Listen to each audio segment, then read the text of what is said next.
¿Ok? A ver, vamos a iniciar la sesión, semana número 4. Ya llegamos a un mes de clases, avanza el tiempo y vamos a iniciar con este tema. Vamos a prender la cámara para poder tomar la respectiva captura de pantalla. A ver, jóvenes, vamos a iniciar con el tema del mercado. Antes de iniciar la sesión, vamos a tomar la respectiva captura de pantalla. Por favor, sonrían, peínense. A ver. Un ratito, no agarra.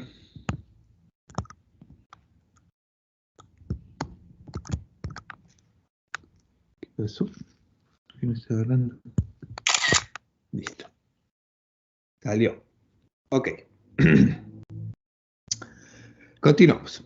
La sesión de hoy tiene que ver con el mercado. Tiene que ver con la producción que hemos visto la semana pasada y en la sesión de hoy vamos a hablar del mercado. Básicamente, cuando hablamos del mercado hacemos referencia al lugar donde se realizan las operaciones de compra y venta de los diferentes bienes y servicios que todos nosotros utilizamos. ¿Dónde adquirimos los bienes y servicios que todos nosotros utilizamos? En el mercado. Entonces, al hacer referencia al mercado, tenemos que hacer referencia al origen del mercado. Este se encuentra en la división de las actividades productivas del hombre, como la especialización del trabajo o la división del trabajo. ¿Qué quiere decir? Que cuando el hombre se dio cuenta que para poder generar el poder económico tenía que producir bienes y servicios y comercializarlos, se empezó a especializar en la producción de diversos tipos de bienes y servicios. De pronto una sociedad se especializaba en textiles, agroindustria, tecnología, y se especializaba en un solo tipo de bien. Y llegaba la necesidad de los otros tipos de bienes. Entonces necesitaba comercializarlos, intercambiarlos. Es ahí donde aparece la noción de mercado. Entonces, hay diferentes tipos de mercado en el tema económico que vamos a tratar ahora. Se dividen por diferentes categorías. La primera, según el volumen trazado, no hay mucha complicación ahí. Cuando se transa por cantidades mayores, se realizan grandes cantidades de transacciones, hablamos de mercado mayorista. El mercado mayorista de La Parada, de frutas, de Unicachi, etcétera, etcétera. Ahí te venden por sacos, por cajas, nadie te vende por unidad ni por kilo. Entonces, el otro es el mercado minorista. Es donde se compran o se venden pequeñas unidades, al detalle, por kilo, por unidad, etcétera. Hasta ahí no hay mucha complicación. Vamos a ir viendo rápidamente. Según el volumen trazado, según el acceso al mercado, podemos estar hablando de mercado abierto o mercado cerrado. Cuando hablamos de mercado abierto, básicamente son todos aquellos mercados que no tienen ninguna restricción. Restricción para la compra, restricción para la venta. Cualquiera puede ingresar a comprar, cualquiera puede ingresar a vender. Pero cuando hablamos de mercado cerrado, ahí sí hay una salvedad que tenemos que indicar. En un mercado cerrado no cualquiera puede entrar a comprar, no cualquiera puede entrar a vender. Hay ciertos tipos de restricciones, sean legales, económicas, tecnológicas o diferente tipo. Entonces, un ejemplo clásico de mercado cerrado es el que incluye a la Bolsa de Valores de Lima. Cuando hablamos de la Bolsa de Valores de Lima, estamos hablando de un tipo de mercado cerrado. ¿Por qué? Porque no cualquiera entra a comprar, no cualquiera entra a vender. Imagínense que nos sacamos la tinca de 10 millones de soles y nos gastamos la mitad viajando en nuestros gustos y la otra mitad la queremos invertir. Quiero ahorrar, quiero comprar acciones, me han recomendado que compre acciones. Voy con mis 5 millones de soles a la bolsa de valores y compro acciones así nomás. No, no puedo, no cualquiera puede entrar a comprar, y menos personas naturales. Tendría que ser a través de un corredor de bolsa o a través de un agente de bolsa. Entonces, hay una prohibición de acceso al mercado. Igual, cualquier empresa no puede ir a vender acciones a la bolsa de valores. Necesito capitalizarme, necesito generar dinero, voy a vender mis acciones y voy a generar dinero para invertir. Voy a la bolsa con mis acciones y las vendo. No, no cualquiera puede ingresar a comprar, no cualquiera puede ingresar a vender. Mercado cerrado.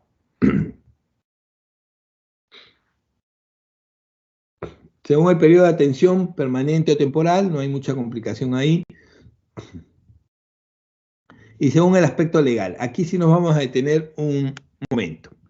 Cuando hablamos del aspecto legal, tenemos que hablar de 4 tipos de mercado. Mercado formal o legal, si quieren ponerlo así, mercado informal, mercado ilegal y mercado negro. ¿Por qué vamos a incidir en estas? Porque esto viene bastante dentro de las preguntas del examen. Si han revisado los exámenes anteriores, van a ver que cuando viene una pregunta sobre este tipo, de ley vienen estas 4 como alternativas y por ahí una quinta que puede ser mercado subterráneo si quieren. Entonces, es muy fácil llevarnos al error si es que no tenemos claro cuál es la diferencia entre uno y el otro. Las preguntas de texto sobre este tema son muy variadas, así que puede llevarnos a diferentes confusiones. Entonces, cuando hablamos de un mercado formal, estamos hablando de aquel donde las empresas que operan cumplen con todos los requisitos establecidos por ley. ¿Cuáles son los requisitos establecidos por ley? Mi licencia de funcionamiento, mi RUC, mi constitución de empresa, mi pago de impuestos, etcétera, etcétera. Una vez que he sacado todos los requisitos y me han dado la autorización de funcionamiento, puedo trabajar. Pertenezco al mercado formal. Soy una empresa que pertenece al mercado formal.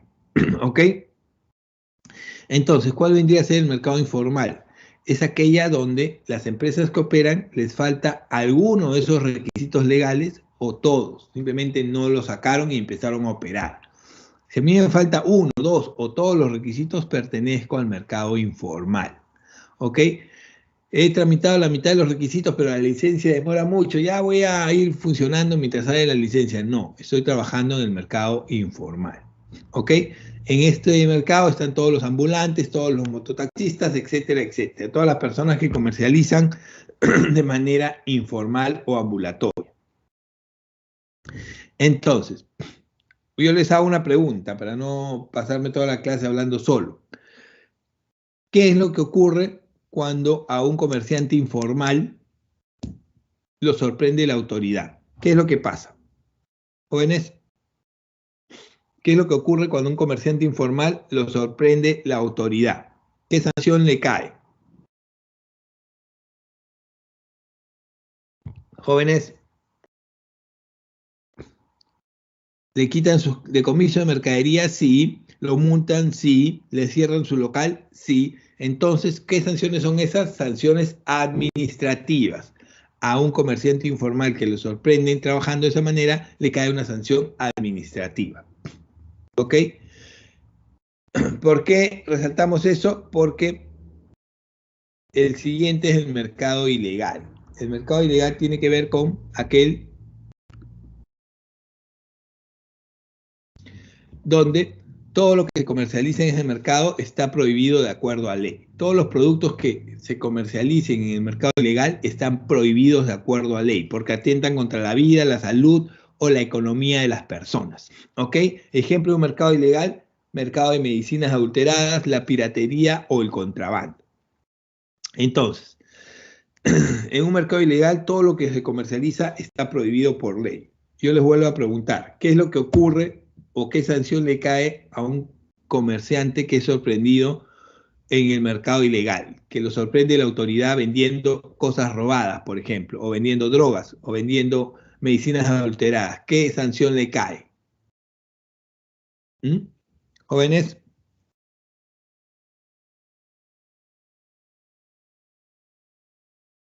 jóvenes, prisión, detención. Ok, le sale le cae una sanción penal. Así, exactamente. ¿Ven la diferencia? Para uno es una sanción administrativa y para otro es una sanción penal. Otra pregunta, si un comerciante informal ya se cansó de que le decomisen la mercadería constantemente, ya se cansó de que lo multen constantemente, quiere volverse formal, ¿lo puede hacer? Sí, sí lo puede hacer. ¿Qué necesita? Simplemente sacar los requisitos que le faltan y formalizarse. Por el contrario, si un comerciante ilegal ya se cansó de que le hagan redadas, lo detengan, lo denuncien, quiere volverse legal, ¿lo puede hacer? ¿Mm? No. Como si vendes artículos robados, ¿cómo vas a hacerte legal? ¿Vas a comprarle el artículo al que le robaron? ¿Le vas a pagar? No, no hay forma. Entonces, esa es una diferencia que tienen que tener en claro para no confundirse con los textos de preguntas que vienen sobre estos temas.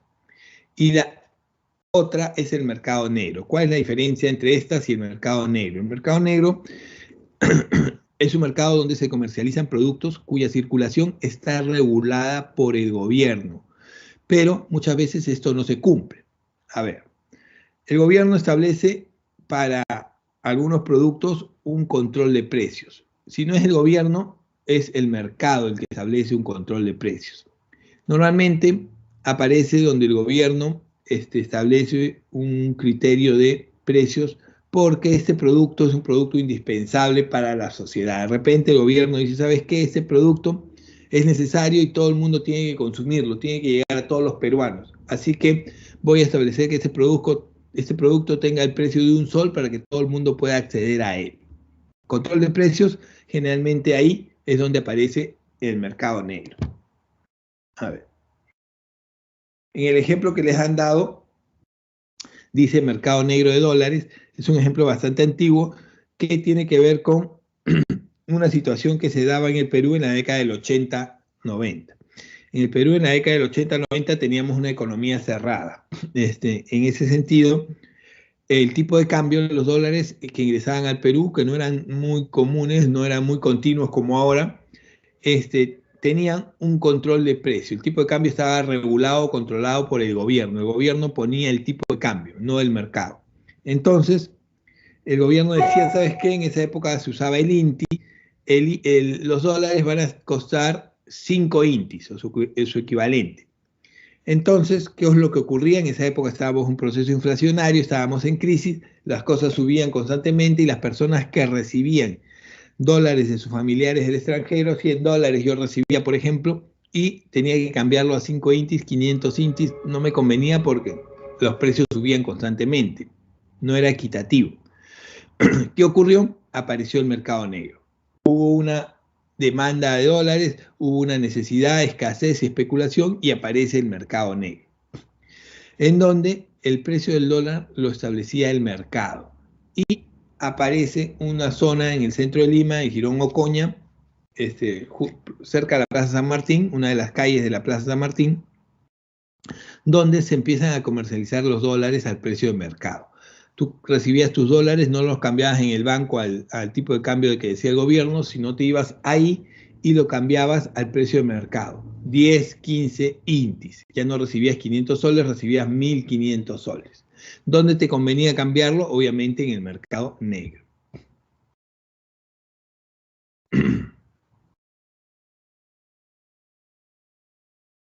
¿Ok?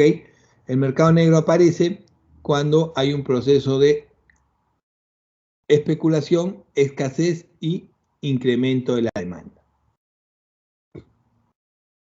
Entonces,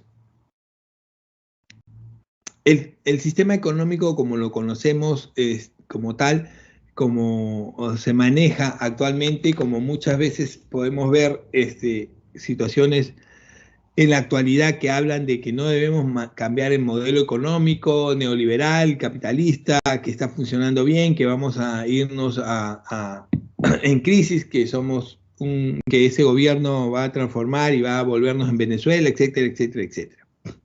¿Por qué se habla todo eso? ¿Por qué se dice todo eso? ¿Realmente el modelo funciona tan bien? ¿Realmente el mercado funciona tan bien?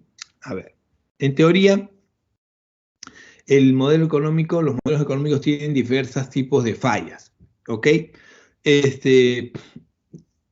Estas fallas se presentan cuando hay una situación en la que la asignación de los bienes o servicios por parte del mercado no es eficiente, debido a que un mercado suministra más o menos cantidad de lo que sería necesario.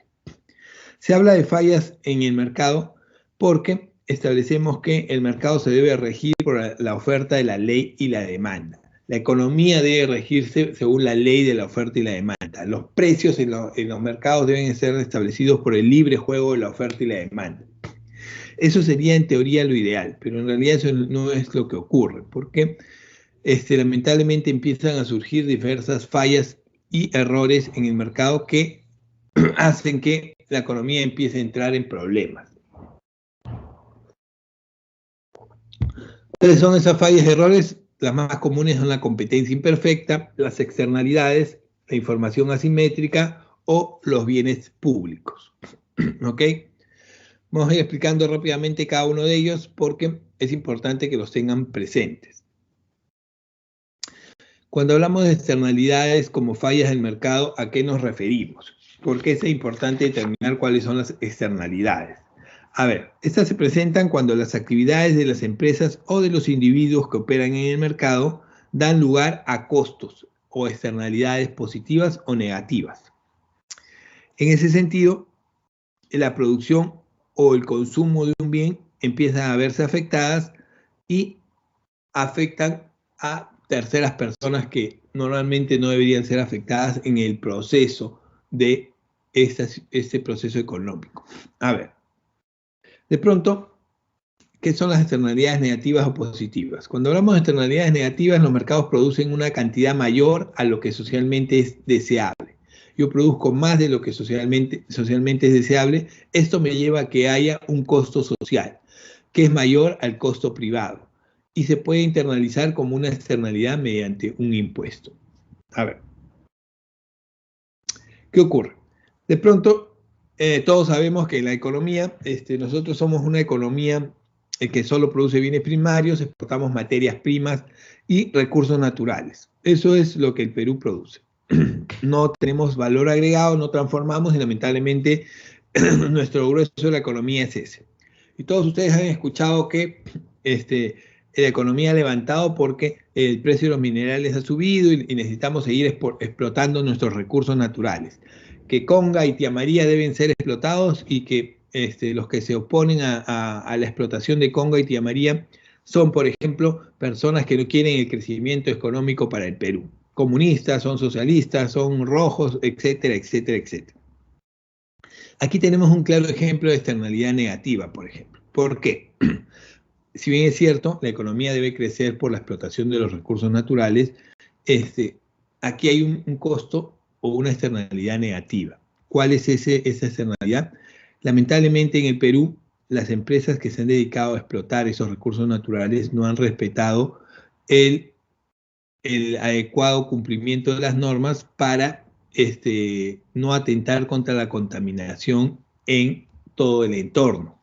Y en casi todos los casos de explotación minera han afectado al entorno y han afectado a las comunidades, a los productores, a los campesinos, etcétera, etcétera. Es por eso que las comunidades de Conga y Tía María no quieren que se siga explotando porque van a seguir generando contaminación.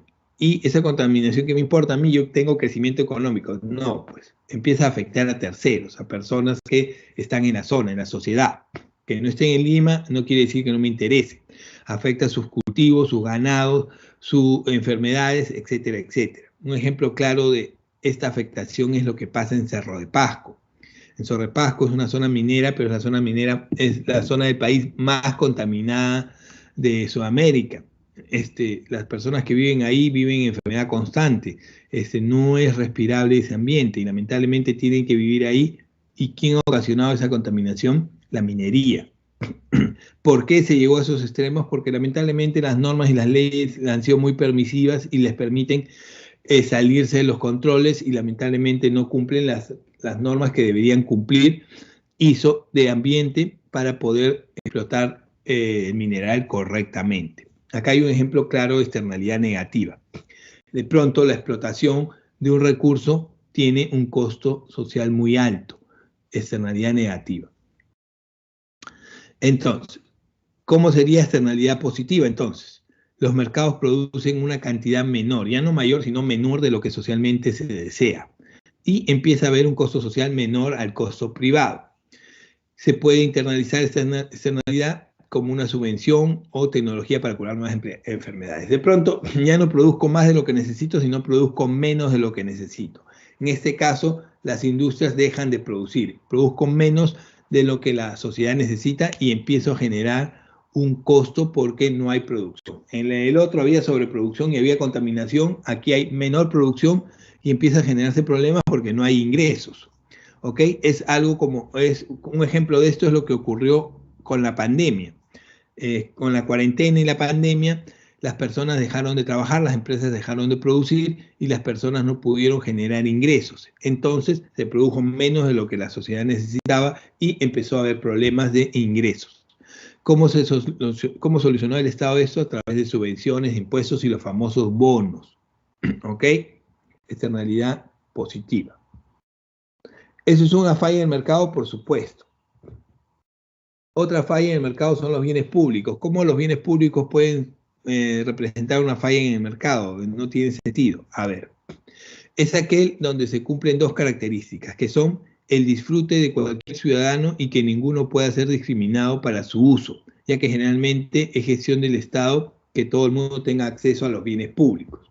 Entonces, ¿por qué el Estado tiene que intervenir y hacer públicos los bienes? Porque el libre mercado, la ley de la oferta y la demanda, de pronto establecen que el que no paga no tiene acceso a disfrutar de los recursos naturales que todos debemos tener acceso. Por ejemplo, las playas.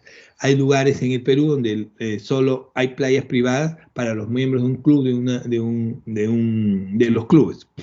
Un ejemplo claro de esto es Regatas, por ejemplo. Llevan años, décadas en conflicto con el gobierno porque han cerrado una parte de la playa en Chorrillos para el acceso solo de ellos, de los miembros del club. Y eso está prohibido. Las playas son de libre acceso para todos los peruanos. Cualquiera puede acceder a las playas. No te tienen por qué prohibir el ingreso. Es por ello que cuando se empieza a hacer haber restricciones o discriminación para el uso de los bienes, es que el Estado establece como bienes públicos, parques zonales, campos deportivos, acceso a las playas, etcétera, etcétera. Son bienes públicos de uso de todos los peruanos legalmente.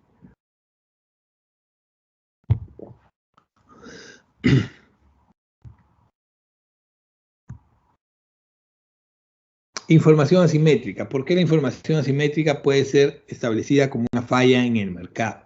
Cuando hablamos de información asimétrica estamos hablando de que todos debemos tener acceso a la misma información. Se refiere a las transacciones en las que una de las partes posee mejor información que otra. De pronto, sabemos que información es poder. Información, el que está mejor informado, el que se informa primero, el que conoce un acontecimiento primero, tiene mayores posibilidades y mayores ventajas que otro. Si esto lo llevamos al tema económico, podemos generar un desnivel en los ingresos de muchas personas. Una desventaja va a tener aquel que no tiene información sobre algo, sobre aquel que tiene información actualizada de un tema económico. Por lo general, el lado menos informado puede ser capaz de tener menos inferencia en las acciones que el lado más informado. Si yo estoy informado de que va a haber escasez de un producto, empiezo a juntar ese producto para subirle el precio, empiezo a subir el precio, empiezo a acumular más de ese producto y cuando llegue la escasez de ese producto yo voy a tener abundancia de ese producto y los demás no van a tener nada. En ese sentido, la información es poder. Puede tener efectos considerables sobre el funcionamiento de los mercados, puedo alterar el manejo de los mercados en el futuro, etcétera, etcétera.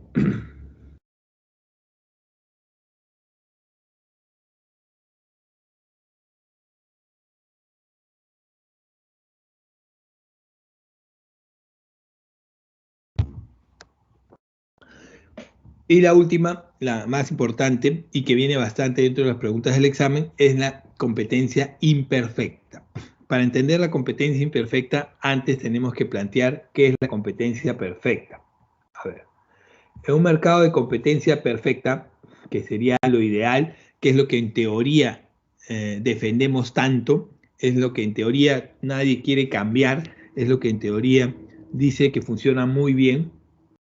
En un mercado de competencia perfecta, lo que los libros dicen que es y cómo debe ser la economía, nos dicen que es el mercado donde el precio de equilibrio de los bienes lo determina el mercado de acuerdo a la ley de la oferta y la demanda. Las empresas son consumidores precioaceptantes, tanto empresas como consumidores son precioaceptantes y este precio es determinado por el mercado. A ver, en teoría, ¿cuál es el funcionamiento ideal? ¿Qué es lo que debería ocurrir? La famosa ley de la oferta y la demanda. Los precios de todos los bienes deben ser establecidos por la ley de la oferta y la demanda. ¿Cómo funciona eso? Imagínense lo siguiente. Yo vengo de estudiar en Francia, en París, y ahí he perfeccionado mis habilidades para panadería y vengo al Perú para poner la mejor panadería del Perú. Entonces voy a poner una panadería, voy a vender panes con los mejores productos e insumos y con mi capacidad tecnológica y mi capacidad voy a vender los panes a un sol el pan francés. ¿Por qué? Pues porque es el pan más rico que van a comer ustedes, es el pan con las mejores materias primas e insumos y tiene mis habilidades, pues, obviamente. Entonces, ¿qué pasa cuando pongo la panadería vendiendo el pan a un sol? Cerca donde yo he puesto la panadería, hay 3, 4 panaderías que venden el pan a 30, 20 centavos, 25, 30 centavos.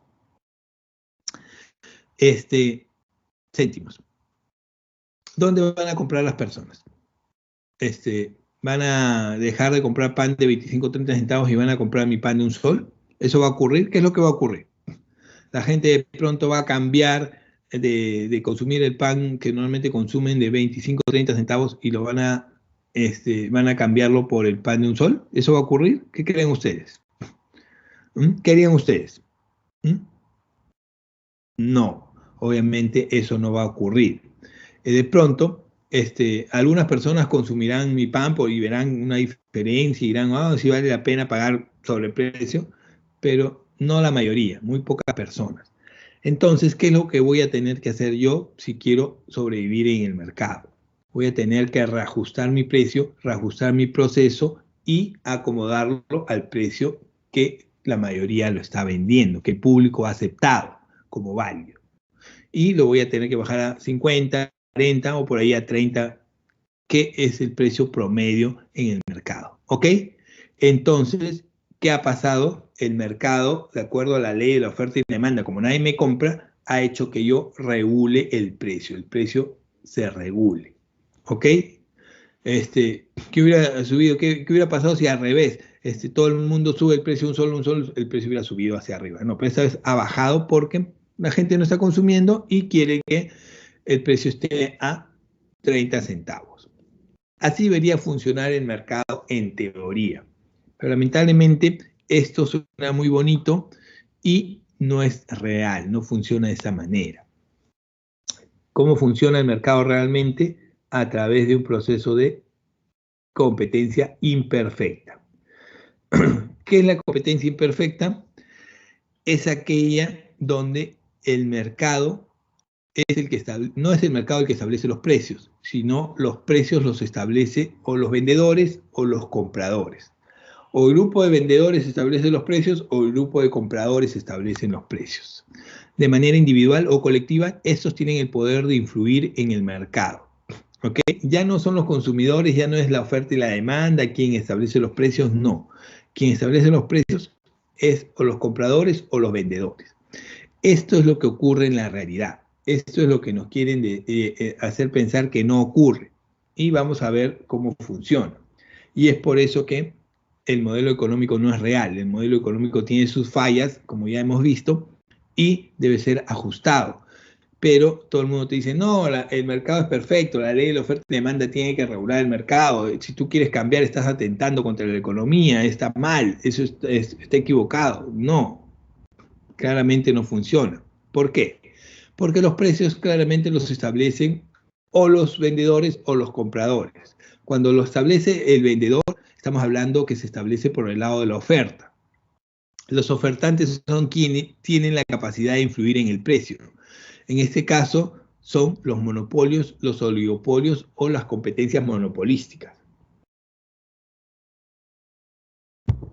Cuando hablamos de los monopolios que establecen los precios, estamos hablando de que un monopolio es aquel donde existe una sola empresa que vende un producto. Existe una sola empresa que vende el producto y 30 millones de consumidores en el caso del Perú. Situación en la que existe un solo productor o vendedor de determinado producto y no tiene productos sustitutos cercanos, y de pronto hay gran cantidad de consumidores, 30 millones de consumidores, por ejemplo, en el caso del Perú. Obviamente, si yo soy el único que produzco este bien y este servicio, yo voy a poner el precio que a mí me da la gana. Nadie más me va a discutir. Si tú quieres consumir el producto que yo vendo, vas a tener que pagar el precio que estoy estableciendo. Si yo lo quiero vender lo puedo vender a un sol, pero como soy el único, lo voy a vender a 10, 20, 50 soles y van a tener que pagar ese precio. Un ejemplo claro de monopolio en el Perú es lo que ocurría en lo que ocurrió a partir de la década del 90 hasta la década del 2010 con Telefónica del Perú. ¿Qué pasó? Antes de la privatización de las empresas, antes del primer gobierno de Fujimori, el Perú, obviamente ya saben que estaba en crisis, estaba en un proceso hiperinflacionario, no teníamos dinero, no teníamos recursos, y la manera más rápida de generar ingresos, ¿cuál es? Cuando uno no tiene ingresos, es vender sus activos. En este caso, el Perú, la empresa llamada Perú, empezó a vender las empresas que manejaba. Y una de las empresas que vendieron fue la Compañía Peruana de Teléfonos. Fue la venta más importante que se realizó porque se vendió en 2.000 millones de dólares. Fue la que más recaudó. Pero dentro del contrato de venta establecía que Telefónica de España iba a ser dueña de todos los activos de la Compañía Peruana de Teléfonos por 20 años. No iba a poder ingresar competencia, iba a tener la exclusividad única del servicio en el Perú por 20 años. ¿Ok? Del 90 al 2010, ¿qué ocurrió? Telefónica era la única empresa de telefonía en el país. Y debido a ello, se aprovechó y cobraba lo que quería. Pregúntenle a sus padres, en los recibos de teléfono de esa época, venía la famosa renta básica. En tu recibo venía una renta de 30 a 40 soles, que significaba que así no uses el teléfono, así simplemente lo tengas de adorno, así nadie te llame, así no llames, tú tenías que pagar 30 a 40 soles. Si después llamabas y hacías 10, 20, 50 llamadas y te llamaban igual, tenías que pagar por el servicio, te cobraban por cada llamada. O sea, tenías una renta mínima, no de 0, sino de 30 a 40 soles, y de ahí ya te cobraban todo el servicio que habías utilizado. Te estaban cobrando algo que es ilegal. Ahora ha desaparecido esa renta básica.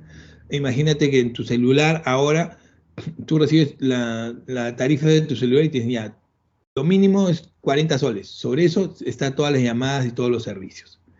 Pero si no voy a utilizar, yo solo quiero WhatsApp, no voy a utilizar nada, no, 30 soles.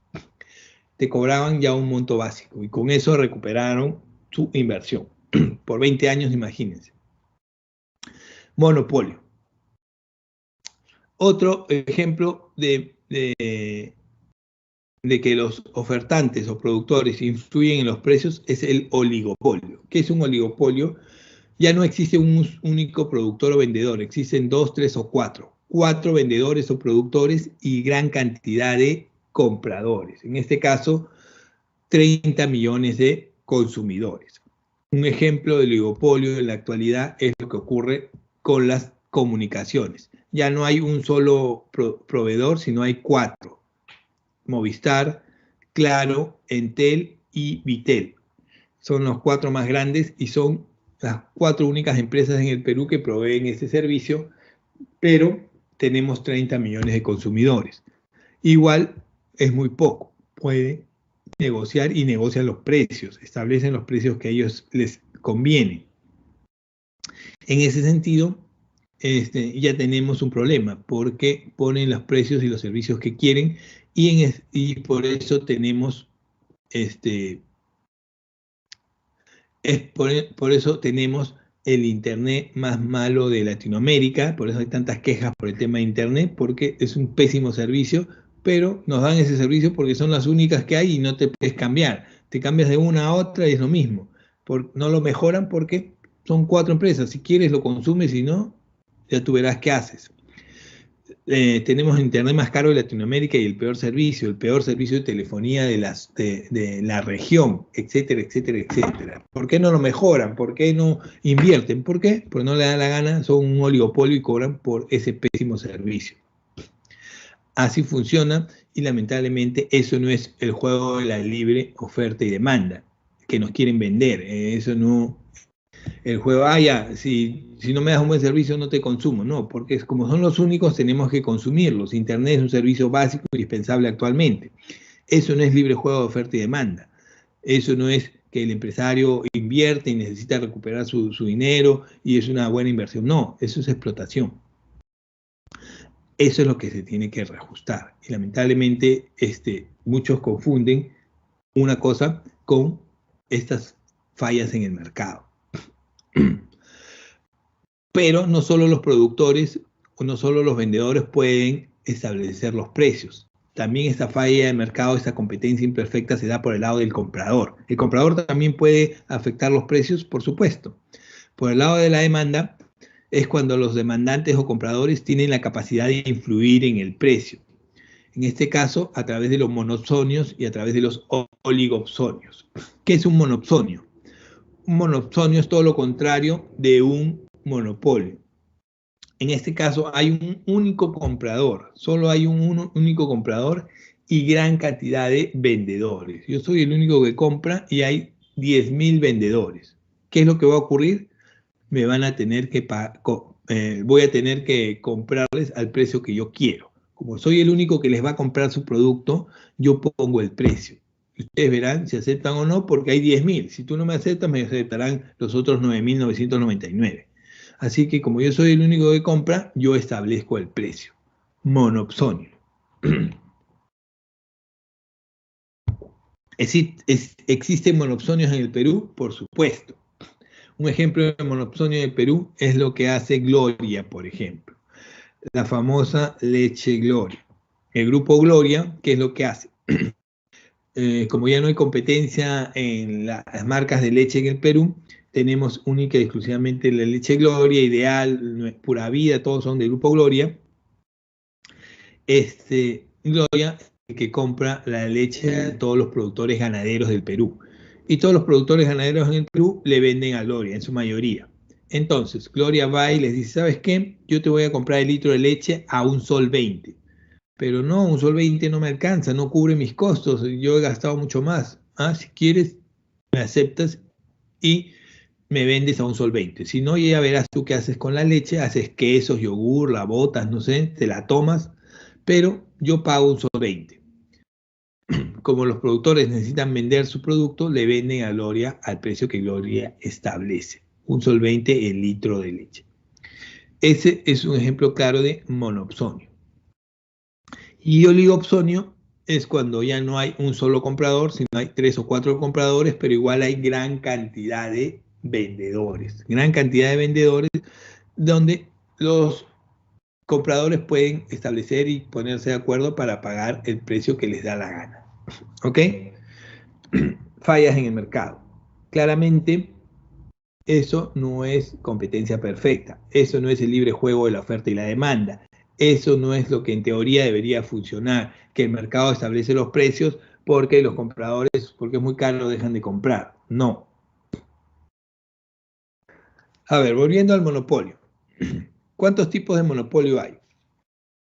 Cuando hablamos de monopolio, vamos a incidir en este punto. El monopolio en teoría debería estar prohibido. El monopolio en teoría está prohibido. Es más, legalmente está prohibido los monopolios. Pero lamentablemente no se prohíben legalmente porque la realidad nos dice que cada vez existen más y es una forma muy común de manejo económico. Y el que tiene el poder económico tiene el poder actualmente y hasta el poder político. Entonces, chocan, no puede chocar. Lo que sí está prohibido, lo que sí está penado que hagan, es que hagan abuso de esa posición de poder, de dominio, porque yo soy el único, y establezcan los precios que le da la gana para productos de primera necesidad, medicinas, alimentos, etcétera, etcétera. Cuando eso ocurre, el Estado entra y los sanciona, los multa, los pena, pero nada más ahí, ¿ok? Entonces, ¿cuántos tipos de monopolio existen? Tenemos el monopolio legal, que es un monopolio que está autorizado por el gobierno. El gobierno autoriza que haya una sola empresa que se dedique a la comercialización de este bien o este servicio. Entonces, ella tiene el monopolio autorizado por el gobierno para vender o producir este bien o este servicio. Entonces, un ejemplo de monopolio legal fue lo que ocurrió con Telefónica. Mediante un contrato, el gobierno le autorizó a ser la única empresa por 20 años a brindar este servicio. ¿Qué hizo Telefónica? Abusó de ese contrato. Monopolios legales se dan cuando hay concesiones, por ejemplo. Tía María, ¿quién va a explotar Tía María? Conga. Tenemos gran cantidad de recursos, pero todavía no se explota porque todavía no hay un acuerdo con ninguna empresa y todavía las comunidades no quieren. Pero imagínense que se pongan de acuerdo y el gobierno elija realmente una buena empresa, elija una empresa que va a cumplir con las condiciones medioambientales adecuadas de explotación, va a invertir en una explotación sana y limpia, y no como las tantas empresas que hay que hacen lo que le da la gana y nadie les dice nada, y escoge. Entonces el gobierno le va a dar a esta empresa el monopolio de la explotación de Tía María por 20, 30 años. Eso es un monopolio legal. Va a ser la única que va a poder explotar.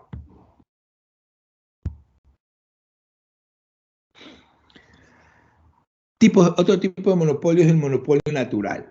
Cuando hablamos de monopolio natural es aquel donde el monopolio se da porque existe única y exclusivamente una empresa que es capaz y tiene la capacidad, la tecnología o el conocimiento necesario para explotar o producir un bien o un servicio. De pronto, nadie quiere producir este bien o este servicio porque es muy caro, porque no saben hacerlo o porque tecnológicamente no tienen la capacidad de hacerlo. Entonces viene una empresa que es la única que sabe, conoce y puede hacerlo y empieza a explotar este bien o este servicio. Entonces ella va a tener el monopolio natural porque como es la única y nadie más conoce, puede ni sabe, yo me voy a quedar con el monopolio de este bien. En este caso, ejemplos de monopolio natural son los servicios, por ejemplo. Sedapal. ¿Por qué Sedapal es la única empresa de agua en el Perú? ¿Por qué? Porque para instalar toda la red de agua y desagüe para los 30 millones de peruanos es muy caro. Es una inversión muy cara y lleva mucho tiempo. ¿Quién asumió esa responsabilidad? El gobierno. El gobierno fue el que puso la red de agua y desagüe para todo el Perú. Imagínense que venga una empresa a competir con Sedapal y quiera poner una red de agua y desagüe para hacerle la competencia. Sería muy caro, imposible, ¿no? Esa inversión no la puede hacer. Entonces, Sedapal tiene el monopolio porque el Estado fue el único que invirtió y logró establecer esos servicios. Igual fue con la luz, igual fue con la telefonía, el cableado de luz, las torres eléctricas que llegan a los 30 millones de peruanos, a todo el Perú, es una inversión muy cara. Entonces, ¿en qué sentido en qué sentido puede, quién puede hacerlo? Lo hizo el Estado, el gobierno lo hizo. Y lamentablemente, después de las privatizaciones, le dio la administración de Electroperú a Luz del Sur y Edelnor, y ellas son las que administran esos recursos. No han invertido nada, simplemente administran esos recursos.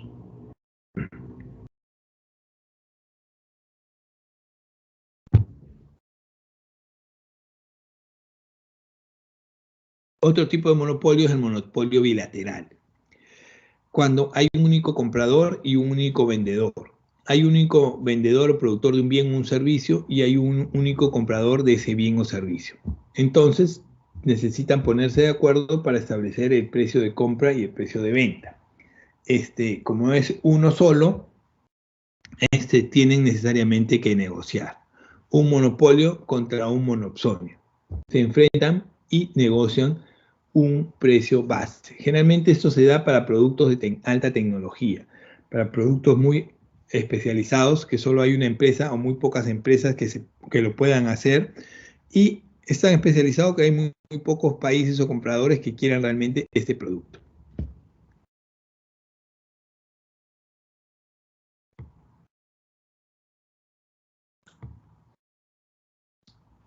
Esta parte de acá de los monopolios de concentración es una parte que viene bastante dentro de las preguntas del examen.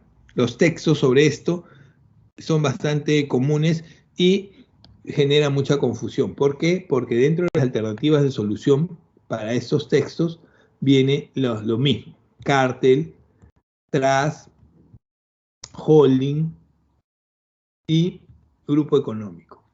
Estos, si se ponen a leer las definiciones, son bastante parecidos y generan mucha confusión. Entonces tenemos que tener claro la diferencia básicamente entre cártel, trust y holding. Son muy parecidos, pero no es lo mismo. Cuando estamos hablando de un cártel, ¿qué es un cártel? Generalmente son asociaciones de empresas de la misma rama de la industria en la que cada una de ellas conserva su autonomía administrativa. Se fijan precios y niveles de producción. En este caso, el cártel tiene que ver con empresas que se juntan de la misma rama de la industria para controlar el precio y la producción. Una característica del cártel es que se juntan pero no pierden autonomía, no pierden independencia. Cada una mantiene su autonomía e independencia. Y otra característica es que generalmente se juntan para actividades ilícitas, actividades que no son legalmente aceptables. Entonces, un ejemplo de cártel en el Perú fue lo que ocurrió en el año 2008, 2007 más o menos, donde existía todavía un oligopolio de farmacias. En el Perú existía hasta ese año un oligopolio de las farmacias. Ahora es un monopolio prácticamente. En ese sentido, este oligopolio agrupaba a las grandes cadenas como FASA, Incafarma, Arcángel, Mifarma, Torres de Limatambo, etcétera, etcétera. Y estas grandes cadenas se juntaron para establecer los precios de las medicinas. Quisieron poner un tope máximo para el precio de las medicinas. Entonces, las medicinas es un producto sensible para la sociedad, no puedes atentar contra eso. Y el gobierno tuvo que intervenir. Hicieron uso de su posición de poder para controlar el precio de las medicinas. Y el gobierno, a través de Indecopi, la sancionó. ¿Ok? Un cártel. Otro ejemplo de cártel es el ejemplo de los cárteles de la droga. Las drogas, los cárteles juntan para controlar la producción y el precio de las drogas que va a ingresar a Estados Unidos. Estados Unidos es el mayor consumidor de drogas del mundo y los cárteles quieren controlar eso. Mantienen su independencia, sí, pero quieren controlar el ingreso de este producto a Estados Unidos. Y obviamente el precio.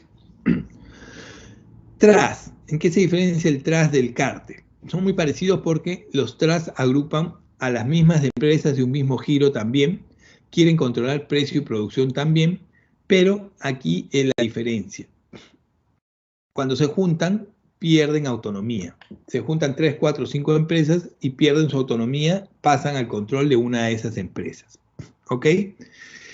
En ese sentido, un ejemplo de trust en el Perú fue lo que se dio con las cervezas. Con las cervezas, en el año 2000 al año 2005, hasta el año 2000 al año 2005 teníamos tres empresas que producían cerveza en el Perú. Eran 3 marcas diferentes. Bacus, que producía Cristal, cervecerías del Cervesur, que producía Cusqueña, y Compañía Nacional de Cerveza, que producía Pilsen. 3 marcas diferentes. De pronto, la economía peruana se había abierto en el año 2000, empezaron a llegar las competencias de empresas extranjeras al Perú y la industria cervecera del Perú era una de las más fuertes. Entonces empezaron a llegar marcas extranjeras de cerveza mucho más grandes que las que existían en el Perú. Y para hacerle frente se juntaron las 3 empresas al mando de Bacus y establecieron un mismo nivel de producción y un mismo nivel de precios. ¿Para qué? Para hacerle competencia a las empresas que estaban llegando de afuera. ¿Qué ocurrió? Lograron vencer a las empresas, no pudieron ingresar, se mantuvo la marca en el mercado por mucho tiempo, hasta que las empresas extranjeras se cansaron y dijeron, ¿sabes qué? Compro Bacus y se acabó el asunto. ahora me perteneces y ahora hay un gran monopolio mundial de cervezas en el mundo.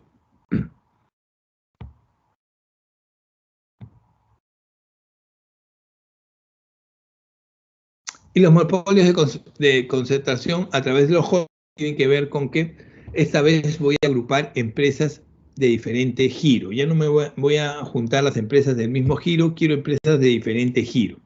¿Para qué junto empresas de diferente giro? ¿Para controlar precio y producción? No, no me interesa controlar precio y producción.